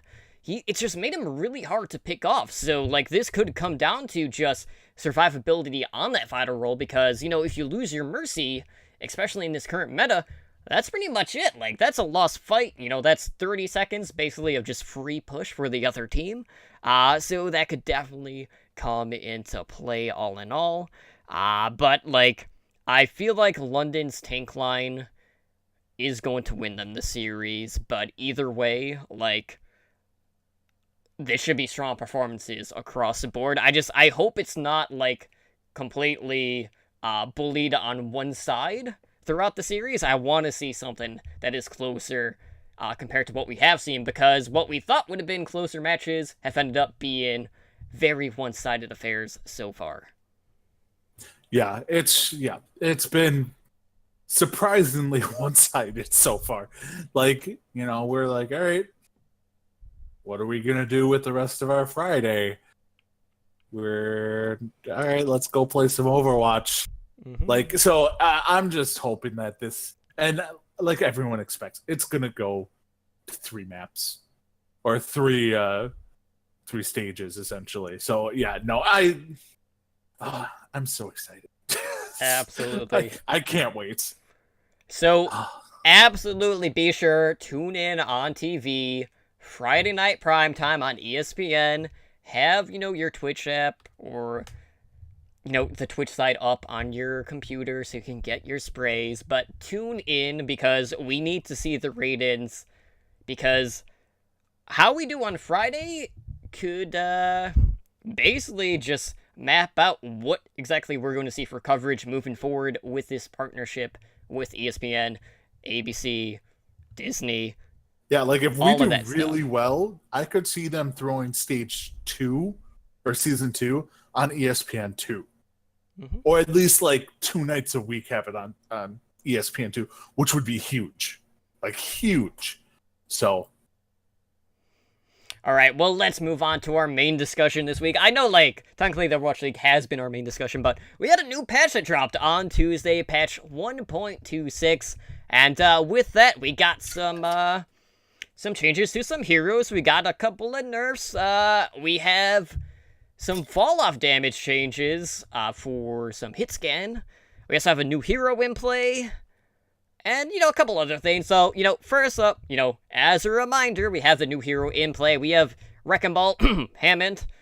You know, he is a tank hero. He's a quad cannon primary weapon, which is basically twin machine guns. He has an adaptive shield that generates more health based on the number of enemies nearby when he pops it. His grappling claw allows him to swing across terrain gaps and get vertical. Really the second most vertical hero in the game right now, which is crazy to think about because he is a tank. He has a pile driver that basically just slams down on the ground and knocks enemies off of their feet. And of course, he has the minefield, which, you can use to, like, just cover the point or, like, wall off a doorway, basically, with bombs.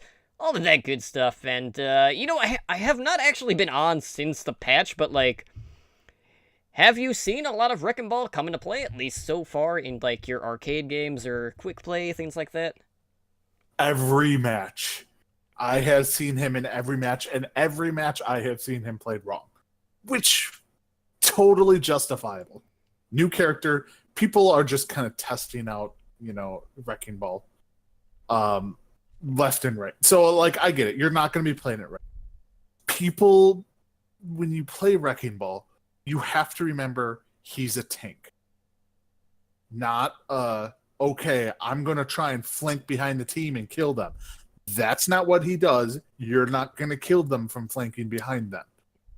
He does not do enough damage. You have to play him almost as a zoning tool. Okay. Like, that's what you need to play him as. You need to be somebody that scares away the back line so they can't heal or can't snipe or something like that. That's how I've seen him played most effective. He is very easy to kill. He really is. He is very easy to kill. Because his damage is not that much that you have to, like, run from him when he's doing damage. So it's like you just kind of start shooting at him and shooting at him and shooting at him. Now, when he's going around a couple PSAs, when he's like flying around, in his Wrecking Ball form, you can stun him, you can hook him, like you can hook him out of that ball into his normal mode and stuff like that. So he can be stunned, he can be all of that. It's just you can blow through it. Think of it this way. Imagine if Roadhog was standing in front of you and couldn't heal themselves. That's how easy he is to kill. The shield, yes, the shield matters, but it's not that hard to get through it because it takes an extra, like let's say you're on McCree. It takes an extra, shot to him, 2 shots to him to get through the shield. So you're taking 1 or 2 extra shots to kill him, and they think they're invulnerable. So right now, I think he's very hard to kill, very easy to kill, and the skill ceiling is very high on him. I don't see him being meta-defining at this point until we start seeing comps where he works in them and people start to realize how to properly play him. Right. Like I saw a lot of people try and pull I'm going to flank behind and try and no. You're right then and there, you're going to lose the team fight because you're putting your team down so they get a pick off of one of the other tanks or a healer, and then they just turn around and kill Wrecking Ball like instantly. So like I'm not that impressed with it. But again, I've also seen him played wrong a lot. Right. A lot. So I'm scared to see what comp will be like when he's made available to that. Yeah, we did get confirmation today that Wrecking Ball is going to be played in the World Cup. So, we'll have to see what sort of meta evolves by the time that rolls around. But other than a new hero, we also have an LFG update in regards to having the ability to relist your group when your group has an empty role slot. So, you don't have to recreate your group, which is always good. The damage fall-off changes are interesting. Like, I'm really excited about this because it definitely impacts the hit scan heroes in the game. So, for Bastion with his Sentry and Recon, the minimum damage at max range was increased from 30% to 50%. McCree's Peacekeeper also had its minimum damage at max range increased from 30% to 50%. Same with Soldier 76. May's alternate fire had its damage fall-off removed. Return of Sniper May. Man, I do not like this one. Because I remember Sniper May. That was not a fun time. And I'm sure Draven is rolling in his grave right now. Well, not that he's dead. Maybe he's dead inside, but I know, like, right now he is probably seething at the teeth looking at the patch notes, if he is looking at the patch notes. Yeah, it's annoying. It really is. Sniper Mei, first off, Mei is just annoying in general. Like, she's just one of those characters out there to just piss you off. Right. And to give her the ability to be like, hey, let's snipe you from across the map so you can't even see it. Be like, oh, they have a Widowmaker. Oh, no, they have a Mei. Okay, so, yeah. Yeah, see, for me, it's like, I absolutely love this only for, like, 1v1 duels. Like, when it's Mei versus Mei. But anytime outside of that, I absolutely despise it. But the other one that they did, it's for Widowmaker and Widow's Kiss. So the damage fall-off applies on her primary fire at 50% at max range. So all in all, you know, a little bit of buff for the hit scan heroes out there. You know, we've seen, you know, at times a little bit of Soldier, but, like, I don't know if this is enough for the hit scan to be considered meta. You know, Widow's gonna be seeing some changes on the PTR very soon, so we'll have to see how the grapple hook change affects her moving forward, since, you know, we kind of are Widowmakers pretty much mandatory, since we're seeing a lot of double sniper comps. And speaking of double sniper, guys, we have some Hanzo nerfs in this patch. So, Storm Arrow was basically the target on this, so Storm Arrow duration was reduced from 6 seconds to 5 seconds, and the cooldown was increased from 8 seconds to 10 seconds. Alright, so that cooldown, that is what I wanted from the get-go. The duration, like, I don't think it was that much of an issue at 6 seconds. You know, you're not always just, like, straight firing all of your shots. And, you know, the 6 seconds gave you enough time to, like, actually aim each shot if you wanted to. But, you know, sometimes you wouldn't actually use all the arrows all in all. But, I'm happy for the cooldown increase. Hopefully, Hanzo will see a little bit of a backpedal all in all, but, you know, this is definitely going to have at least some impact on the meta. So it's just, you know, a little bit less burst potential when it comes to dealing damage on the shields, just because of how important that shield damage is right now in the game. Yeah, no, hopefully, yeah, Hanzo, I think everyone can kind of agree. Hanzo needed a little bit of a nerf. So this is, you know, it's a nice change. All these changes, I don't think outside of the Mei one, and one change that is not mentioned, which I will talk about after this, that got put in. All of these changes are really, really beneficial. I really like all these changes outside of the Mei one. That's just annoying. Even I played McCree and Soldier a lot yesterday. The increased amount of hits you get and the damage you get, oh my god, it is so nice. They're so much better. So I think McCree and Soldier are now coming back into the, okay, do we pick a McCree or Soldier over a Hanzo? Because of these nerfs to Hanzo. Like, it's a serious question now.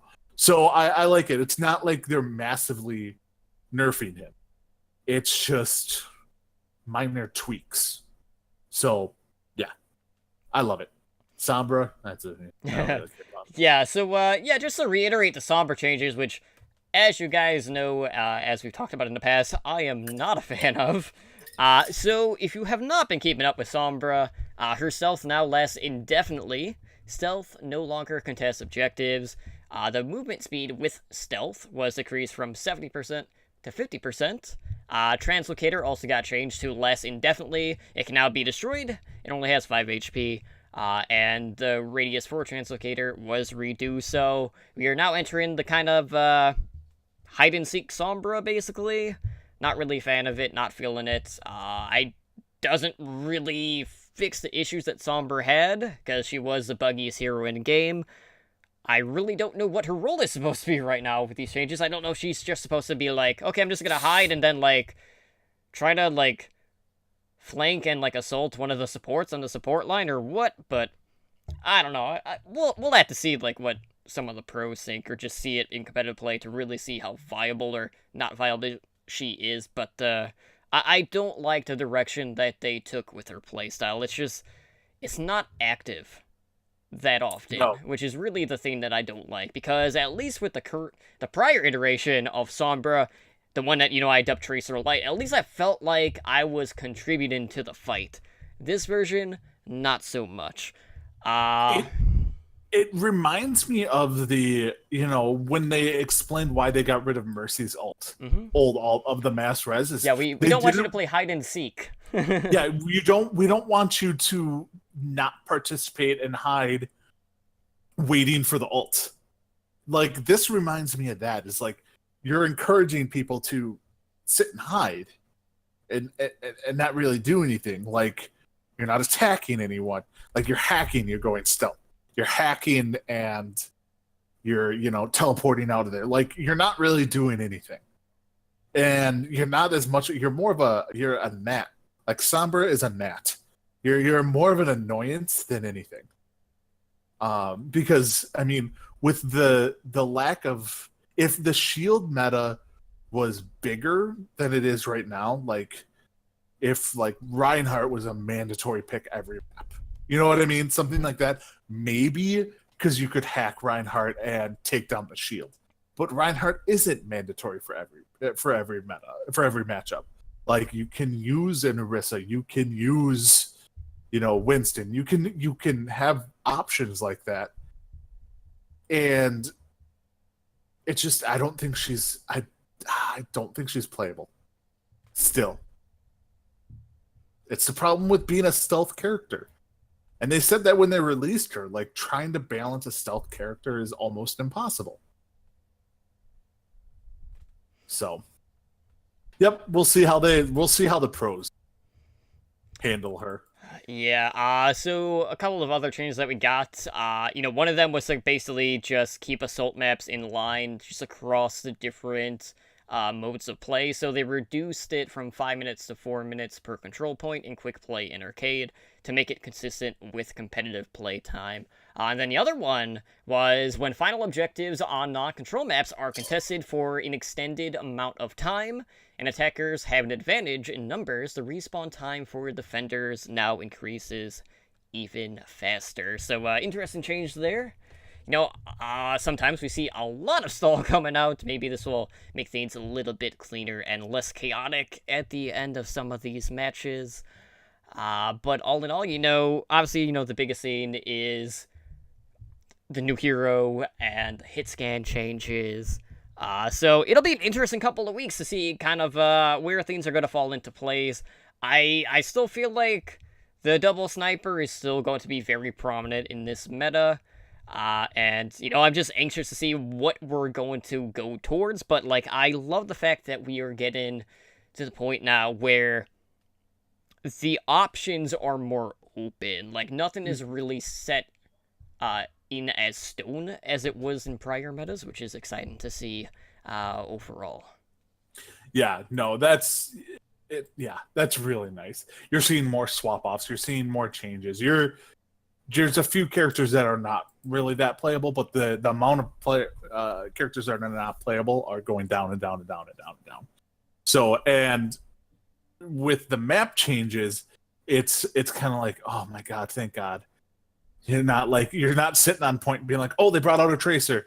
Okay, we're in here for another 10 seconds. Okay, they brought out a Doomfist. All right. Oh, nope, there's a Sombra. Like, oh, crap. No, here's the Mei. Here's the Ice Block. There's the wall off. Yeah. Yeah, like, oh, thank God. And then reducing the 5 minutes to 4 minutes in quick play and arcade mode. That's just to make the games go quicker. That's it's meaningless. It's 2 CP. It's already meaningless.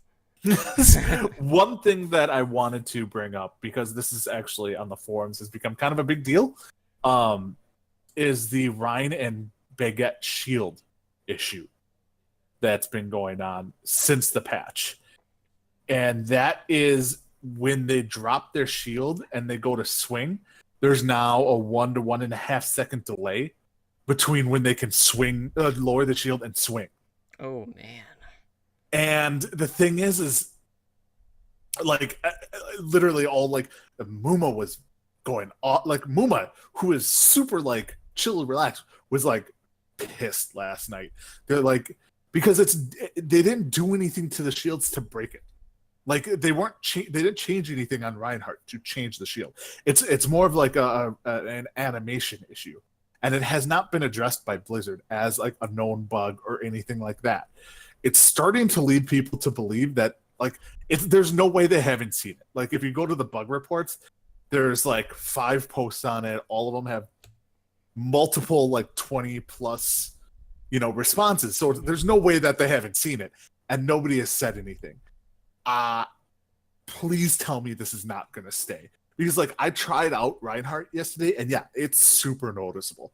You're just basically sitting there for like a second and a half doing nothing when your shield's down. Like, and even for Baguette, like that's huge. Like there are other things it was effects, but that was the big thing that it affected. So hopefully it's a bug and they fix it. Hopefully it's a bug and they fix it, because that'd be a huge nerf to Reinhardt and Baguette to not be able to swing their weapons for a second and a half after they drop a shield. Like, because then you start running into people who like everyone jumps, like holds your shield up, drops it, holds your shield, drops it. Like with Reinhardt when they're running in. Now you don't want to do that, because what if Tracer's there? You can't swing your, So it's hopefully a bug. Let's just go with that. But I want to point it out because it is kind of a big deal. So yeah, that's two pretty big characters as well. But that being said, I know we're running pretty long, so let's go ahead. Let's close out the show for tonight. So if you guys want to help us out, one of the best ways to do that is to leave us a positive review over on iTunes. We're always looking for ways to improve the show. We have Overwatch Recall. That is our podcast directory for Overwatch content. So you have Overwatch Podcast, Overwatch League Podcast, Path to Pro Podcast, or Contenders, Tier 2, whatever you want to call it. And every Sunday night we release episodic listings on our website. So be sure to check that out on Twitter at OW Recall. And I actually did my first podcast interview for Recall earlier today with Thorn Rain and Kyle Wynn from Blackwatch Report. So that will be dropping probably on Sunday or Monday at the very latest. I'm thinking like I'll probably release the episodic listens and the episode like around the same time. I think that would make the most sense. But Ed, why don't you go ahead and let our listeners know where they can get a hold of the podcast and ourselves over on social media. Okay, well, you can reach us on email at hndoverwatch@gmail.com. You can reach us over on Twitter at @hndoverwatch. You can go on to our awesome website that is totally up and running perfectly now at owlnshow.com. We are live currently on Twitch at twitch.tv/OWLNshow. So we are Twitch affiliate, so come and support our channel, sub, all that fun stuff. Get our emoticon. I subbed for the 4th month today. So thanks again to everyone who's been doing that. If you'd like to catch us live, we broadcast 3 nights a week. So Mondays, we do Overwatch League Network at 7 p.m. Pacific. Wednesdays, we do Heroes Never Die, this show, at 5 p.m. Pacific. And then on Thursdays, they do the back cap at 7 p.m. Pacific. And then, we're not live streaming OW Recall, but you are doing host streams. Friday night, Spider's usually doing it. Saturday night, you're doing it. I know this week you played Assassin's Creed. So, no, not Assassin's Creed. What game did you play? I didn't. I ended up sleeping early. Like, I crashed. I was originally going to do Rise of the Tomb Raider. But, like, I was so dead tired. I couldn't do it. Fair enough. So, yeah, we're usually on Fridays instead of playing. And then you can reach us at our Discord at discord.me/OWLNshow. And then we also have our YouTube channel, the Overwatch League Network. Make sure you come and subscribe to that so we can get our custom URL so it's much easier to find. And we also have some wonderful hamster videos up there. Or hamster. Hamster. As Spider put it. Hamster. So we have those videos up there where you go as it shows all the rollouts you can do. And then you can reach me on Twitter at EdnarOverwatch and at Twitch at EdnarOW. Totem, where can they find you? Well, I'm over on the Twitter at TimelyDrunkCTR, and of course, I'm live here 3-4 nights a week. But yeah, in regards to the YouTube stuff, we have 3 different rollout videos, as well as our 4-minute overview for Hammond, so be sure to check that out, and, Spider does a lot of work with those, and they're really good, so check them out, please. But that being said, we're going to go ahead, and we are going to call it a night. Thank you so much for tuning in to our live show, and if you're listening to our audio form, thank you so much for listening in. Again, this has been Heroes Never Die, episode 121. I am Timely Drunk, joined, as always, by my co-host, Edinar, and we will see you guys back next week. Have a good one. Thank you for listening to Heroes Never Die. Be sure to follow us on Twitter at HND Overwatch and join us on Discord at discord.me/OWLN show.